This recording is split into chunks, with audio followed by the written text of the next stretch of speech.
నమస్కారం. Welcome to Jasper Chronicles. రైతుల చలో ఢిల్లీకి సంబంధించిన లేటెస్ట్ అప్డేట్స్ ఏమున్నాయి చూద్దాం. హర్యానా పోలీసులతో ఘర్షణలో ఒక రైతు మృతి. ఎంఎస్పీపై చర్చలకు సిద్ధమే, కానీ షరతులు వర్తిస్తాయి అని చెప్పారు. ఇగో ఇక్కడ చూస్తే నిన్న ఒక రైతు చనిపోయిండు. ఆ రైతు మీద ఈయన కూర్చుండి చర్చలకు ఆహ్వానిస్తున్నాడు అనమాట. ఇగో ఇది ప్రస్తుత రాజకీయాలు, బీజేపీ రైతుల పట్ల చేస్తున్న అకృత్యాలు. నిరసనలలో హింస, ఒక యువ రైతు మృత్యువాత, పోలీసులే చంపేశారంటూ అన్నదాతలు, కనౌరి వద్ద యుద్ధ వాతావరణం, బాష్పవాయు గోళాల ప్రయోగంతో శంభు వద్ద ఉద్రిక్తతలు 2 రోజుల పాటు ఢిల్లీ చలో నిలిపివేత. ఈయన చనిపోయింది కాబట్టి ఈ డిసిషన్ తీసుకొని ఉంటారు. తలకు గాయాలతో యువ రైతు మృతి, చలో ఢిల్లీ మార్చి ఉద్రిక్తం. పంజాబ్, హర్యానా సరిహద్దులో రైతులపై టియర్ గ్యాస్, రబ్బర్ బుల్లెట్లు, 2 రోజుల పాటు మార్చి నిలిపివేత. భవిష్యత్ కార్యాచరణపై 23న నిర్ణయం. ఢిల్లీలో భద్రత కట్టుదిట్టం, భారీగా ట్రాఫిక్ జామ్, మరో దఫా చర్చలకు కేంద్ర ఆహ్వానం. ఇంకా కేంద్ర ఆహ్వానం అంటే ఇక పోలీసులు ప్రయోగించిన టియర్ గ్యాస్ షెల్ పేరడంతో చెలరేగిన మంటలు. వీళ్ళు గట్ల చేస్తున్నారు, మళ్ళా ఆగమం వేసింది కాక రైతులను బదనం చేస్తారు. అది ఎట్లా వెళ్తుంది అనేది వాళ్ళకే తెలియాలి. రైతులపై బుల్లెట్లు, టియర్ గ్యాస్ షెల్స్, యువ రైతు మృతి, 25 మందికి తీవ్ర గాయాలు. శుభకరణ్ సింగ్ అనే తను 23 సంవత్సరాల రైతు చనిపోయిందంట. హర్యానా, పంజాబ్ సరిహద్దుల్లో పరిస్థితి ఉద్రిక్తం. జేసీబీ, ప్రొక్లైనర్స్ యజమానులకు బెదిరింపుని. 5వ దఫా చర్చలకు కేంద్రం పిలుపు. రైతులపై పోలీసు చర్యలను ఖండించిన ఏఐకేఎస్, ఎస్కేఎం. ఇట్లా మరి వీళ్ళని ఏమనాలి అర్థమైతలేదు. రైతులే మాత్రం దానికి వాళ్ళను ఇంత అరాస్ చేయాల్సిన అవసరం లేదు. రైతుల మెగా మార్చి అడ్డుకున్న పోలీసులు, ఘర్షణ, వాగ్వాదం, బాష్పవాయువు ప్రయోగం, 120 మందికి గాయాలు, 2 రైతుల మృతి అని క్వశ్చన్ మార్క్ పెట్టారు.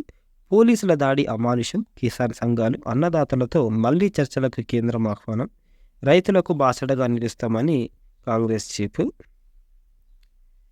ఏమేమైనా చూద్దాం. తలకు గాయాలతో రైతు మృతి. కనౌరి సరిహద్దు వద్ద ఘర్షణలో 21 సంవత్సరాల ఒక యువ రైతు మరణించగా పలువురికి గాయాలయ్యాయి. ఈ నెల 13వ తేదీన ఢిల్లీ చలో మార్చి ప్రారంభమైన తర్వాత ఘర్షణలో ఇది మొదటి మరణం అని రైతు నేతలు తెలిపారు.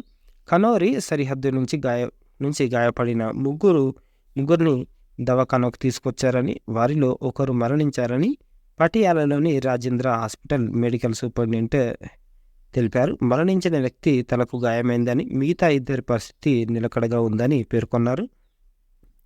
టియర్ గ్యాస్తో పాటు రబ్బర్ బుల్లెట్లు కూడా ప్రయోగించారని రైతు నేతలు ఆరోపించారు.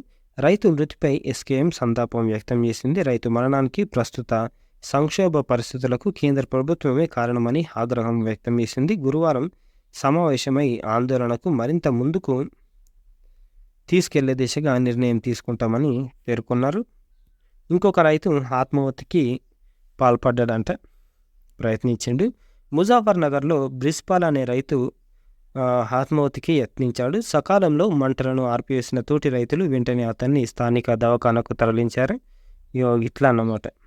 అయినప్పటికీ ఇప్పటికీ తన సమస్యకు పరిష్కారం లభించకపోవడంతో బ్రిస్పాల్ ఆత్మహత్యకు యత్నించారని చెప్తారు. అయితే ఏమైంది ఇక్కడ, రైతు బ్రిస్పాల్కు రుణ సంబంధిత సమస్య ఉందని, దాన్ని త్వరలో పరిష్కరిస్తామని చెప్పారు. అయితే బీకేయూ జిల్లా అధ్యక్షుడు యోగేష్ శర్మ మాట్లాడుతూ బ్రిస్పాల్ ఎలాంటి రుణం తీసుకోలేదని, అయినప్పటికీ బ్యాంకు నుంచి నోటీసు రావడంతో ఆందోళనకు గురయ్యాడని పేర్కొన్నారన్నమాట.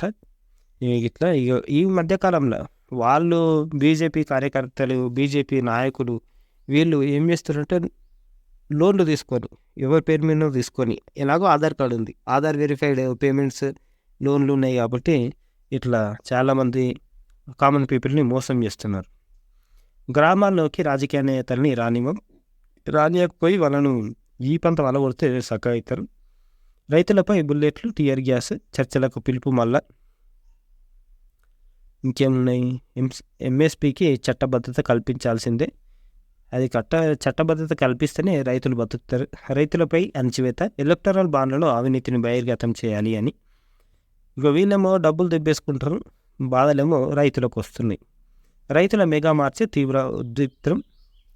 ఢిల్లీ చలోపై హర్యానా ఉక్కుపాదం, అడ్డుకున్న పోలీసు యంత్రాంగం, రైతులతో ఘర్షణ వాగ్వాదం. పంజాబ్ ప్రభుత్వానికి కేంద్రం అడ్వైజరీ జారీ అనిచ్చారు. రబ్బర్ బుల్లెట్లతో పోలీసులు కాల్పులు, రైతు మృతి. ఇంకేమంటారు, మేము బాధ్యతగా వ్యవహరిస్తున్నామని చెప్పారు. హర్యానాలో సరిహద్దులో శాంతి భద్రతలను పరీక్షిస్తున్నామని చెప్పారు. మరోసారి చర్చకు రండి. పంటలకు కనీస మద్దతు ధర ఎంఎస్పికి అన్ని అంశాలపై మరోసారి అంటే 5వసారి ఇది తమతో చర్చలకు రావాలని రైతులను కేంద్ర వ్యవసాయ శాఖ మంత్రి అర్జున్ ముండా ఆహ్వానించారు.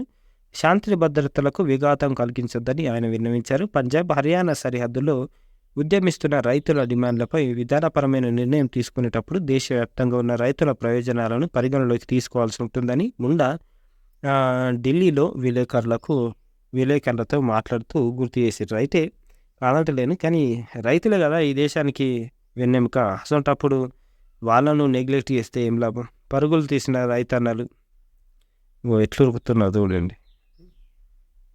ప్రాథమిక హక్కులపై దాడి అని చెప్పారు. మన దేశంలో జరుగుతున్న అధికార దుర్వినియోగం జరుగుతుంది. వాక్ స్వాతంత్రాన్ని పాలకులు అణచివేస్తున్నారు.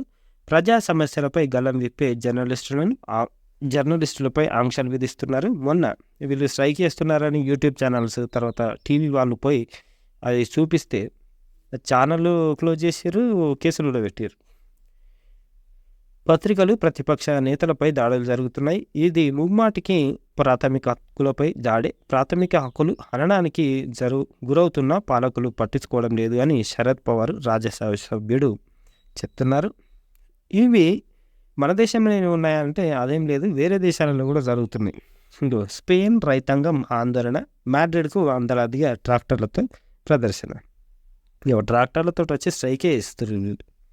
ఏముంది, మితిమీరిన అధికార యంత్రాంగం ఆంక్షలు, ఏమాత్రము సరిపోని ప్రభుత్వ సాయం పట్ల నిరసన వ్యక్తం చేస్తూ స్పెయిన్ రైతాంగం ఆందోళన వ్యక్తం చేసింది. ఆందోళన చేస్తుంది. ఈ నేపథ్యంలోనే స్పెయిన్ వ్యవసాయ మంత్రిత్వ శాఖ కార్యాలయానికి ప్రదర్శనగా వెళ్లేందుకు బుధవారం స్పెయిన్ రాజధాని మాడ్రిడ్కు వందలాదిగా ట్రాక్టర్లతో రైతులు వచ్చారు. ఇటీవలే పోలాండ్, గ్రీస్, చెక్ రిపబ్లిక్లో రైతు నిరసనలు జరిగాయి. యూరోపియన్ యూనియన్ ఉమ్మడి వ్యవసాయ విధానంతో ముడిపడిన అధికార ఆంక్షలు, జాప్యందారీ విధానాలను తగ్గించాలని వారు కోరుతున్నారు. పైగా యూరోపియన్ యూనియన్ పర్యావరణ నిబంధనలను కూడా సడలించాలని రైతులు కోరుతున్నారు. వీళ్ళను కూడా అక్కడున్న ప్రభుత్వం అడ్డుకున్నారు. వ్యవసాయ రంగానికి సాయం చేయడంలో ప్రభుత్వం విఫలమైందని, రైతులకు ప్రోత్సాహక ధరలు కావాలని ద్రాక్ష రైతు లూసియా రిసెనో డిమాండ్ చేశారు. గతంలో ఎంత ఖర్చు పెట్టానో ఇప్పుడు కూడా అంతే ఖర్చు పెడుతున్నా, అందులో సగం మొత్తం కూడా ఇప్పుడు రావడం లేదని ఆమె వాపోయారు. ఈ తరహా పరిస్థితిని ఇలా కొనసాగించలేమని, రైతులకు సాయం చేసేలా ప్రభుత్వం పటిష్టమైన చర్యలు తీసుకునేందుకు ఈ నిరసనలు, ఆందోళనలు కొనసాగుతూనే ఉంటాయని స్పష్టం చేశారు. స్పానిష్ రైతాంగం రక్షణవాదాన్ని కోరుకుంటుందని, తమ ఉత్పత్తులను కాపాడుకుంటూ అంతర్జాతీయ మార్కెట్లో పోటీ పడేలా చేయాలనుకుంటున్నామని అడాల్ఫో అనే మరో రైతు చెప్పారన్నమాట. ఇది చెట్లకు దండంగా సెలైన్ బాటిల్. మహారాష్ట్రలో ఫుడ్ పాయిజన్ అయి 300 మంది బేవోస్. ఇది అంటే ఇదన్నమాట మన దేశంలో ఉన్న విద్యా వ్యవస్థ. తర్వాత వైద్య వ్యవస్థను ఎలాగో వాట్సాప్ యూనివర్సిటీ తోటి ఎటు కాకుండా చేసారు. వైద్య వ్యవస్థ ఇట్లుంది. మతపరమైన కార్యక్రమంలో ఫుడ్ పెడితే అది ఫుడ్ పాయిజన్ అయిందంట. ఇది చివరి రోజైన మంగళవారం అక్కడ అందజేసిన ఫుడ్ తిన్నవారికి ఫుడ్ పాయిజన్ అయింది. దాదాపు 300 మంది బేవోష్ అయ్యారు. ట్రీట్మెంట్ కోసం వారిని సమీప ఆసుపత్రికి తరలించారు. బెడ్లు సరిపోక చాలా మందిని ఆవరణలోనే నేలపై పడుకోబెట్టారు. అక్కడున్న చెట్ల మధ్య తాళ్ళు కట్టి వాటికి సెలైన్ బాటిల్ వేలాడదీసి బాధితులకు ఎక్కిచ్చారు. ఇది మన పరిస్థితి ఇట్లుంది. అక్కడ బీజేపీ ఎలక్షన్ల బాండ్లని లక్షల కోట్లు దొబ్బేసుకుంటున్నారు. ఇది మన పరిస్థితి. అయితే అస్వస్థతకు గురైన వారిని ట్రీట్మెంట్ కోసం దవాఖానకు తీసుకొచ్చినప్పుడు అక్కడ డాక్టర్లు ఎవరు లేరని బాధితులు, కుటుంబ సభ్యులు, బంధువులు చెప్తున్నారు. గ్రామస్తుల సాయంతో ప్రైవేటు వైద్యులను పిలిపించాల్సి వచ్చిందని తెలిపారు. బాధితులు 30 మంది పరిస్థితి సీరియస్గా ఉన్నట్లు అధికారులు తెలిపారన్నమాట. ఇది మన పరిస్థితి. ప్రసాదం తిని 500 మందికి అస్వస్థత. ఈ పాడుబడ్డోళ్ళకు ఓట్లేస్తే, చదువుకోనోళ్ళకు ఓట్లేస్తే నేను ఛాయ్ అమ్మిన కాబట్టి జర ముఖ్యమంత్రి ఎయ్యిరని సానుభూతి రాజకీయాలు చేసి, మతతత్వ రాజకీయాలు చేస్తే చివరికి మన జీవితాలు బుగ్గిపాలైతాయి.